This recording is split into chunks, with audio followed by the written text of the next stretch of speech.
Our first guest has a real passion for Minnesota's history. He's been here before. He's photographer Doug Ohman, featured in the PBS special series called Landmarks. He spent years traveling the state, capturing landmarks, churches, barns, and more. And he loves talking about the history of the Mississippi River here in Minnesota. We talked with Doug earlier this week. Take a look.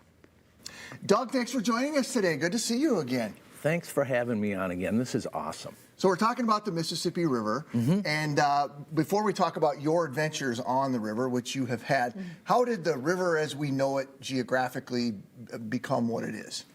You know, that's really an interesting question. Geologists believe that the river basin was formed thousands and thousands of years ago, but when the last glacier melted 10,000, 12,000 years ago, that formed the current basin of the river that we know today.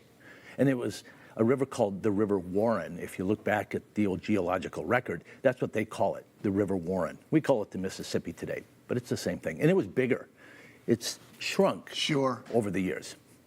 I think about the river and just how important it is to so much of what Minnesota is, and the other states that it flows through too, but like the economy of it, the industry of it, the livelihoods, the trading, all of the things that happened on this river.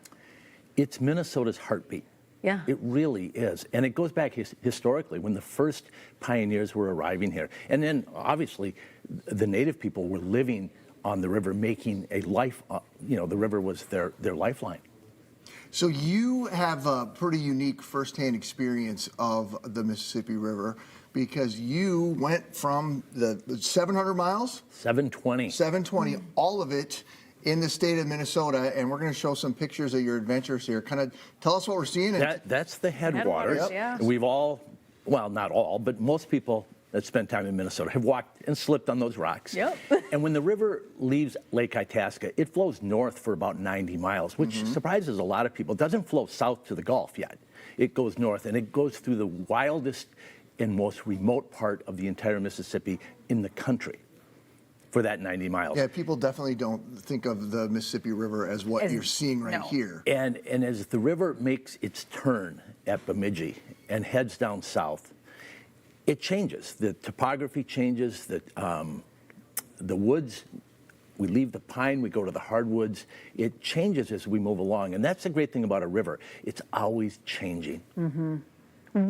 Tell me about some of the experiences you had paddling this river. Like, what are some of the things that stick out in your mind as like, those were pivotal moments?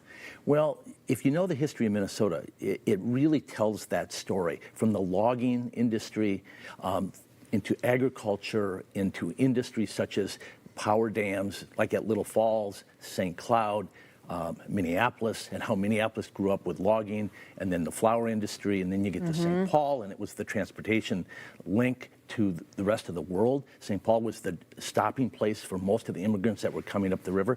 Before the railroad arrived in Minnesota in 1866, most Minnesotans arrived here by the river.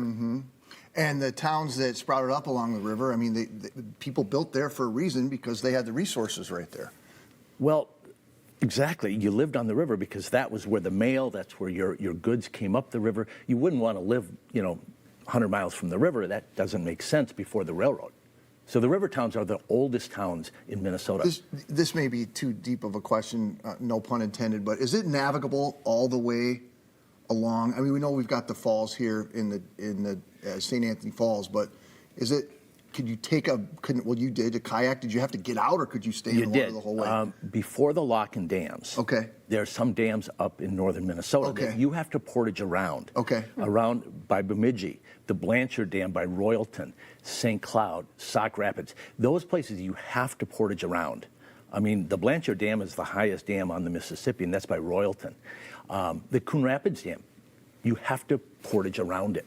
But by the time you arrive at the Twin Cities, then you have these great locks. And you can go down through the locks in a kayak. The locks are really cool. And it's really fun to do it in a kayak because it's a small little boat. And you're in this massive lock that was intended for commercial use.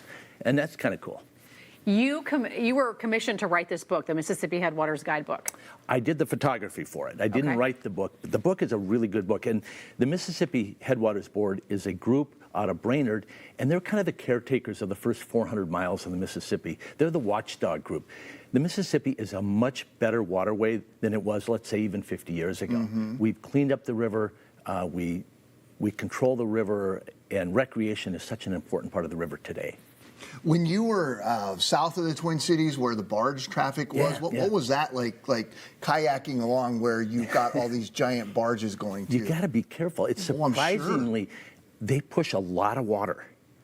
They look slow. That's funny. They don't look like they're moving. No, but the wake that they leave in a kayak, in a canoe, you can literally be swamped by a barge wake. So you have to give them plenty of room. Sure. But when you get to a lock, for example, Chris, it's first come, first serve.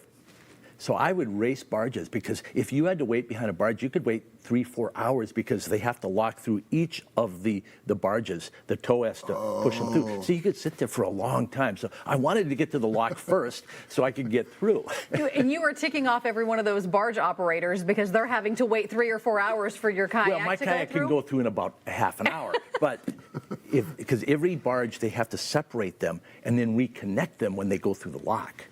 They can't go through with one interesting. whole stream of or stretch of Yeah, barges. not big enough. You didn't do that all in one fell swoop, did you? No, I Okay. didn't. But most of it was in one trip. Okay. Most of it was. There were some times when I stopped Twin Cities, I went home, Yeah. visited family in Winona. I mean, that'd be really hardcore if you just got Yeah, on it. and it took me 29 days. I was going to ask, Okay. how long did it take? Yeah, it was about a 29-day trip. So I mean, it's miles though. There were some times that I do 50, 60 miles in a day. Do you think you would have done it had you not been asked to do the photography for this book? That's a hard question. I don't know. I love the river though. Yeah. I've been thinking maybe I should do the Minnesota River too.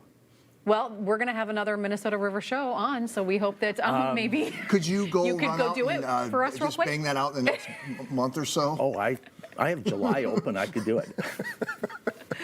Doug, this has been fun and really informative. Thank you. It's a great river, and we're blessed in Minnesota to have it. We have more miles of the Mississippi than any other state in the country. And we have the start of it, which We I have the start always of it. think is fun, because then you can tell people I've walked across it. And how many people can say Absolutely. that? Yeah, that's great. Love it, Doug. Thanks. Thanks for having me on, you guys. We'll post a link, by the way, to Doug's website on minnesotalive.com.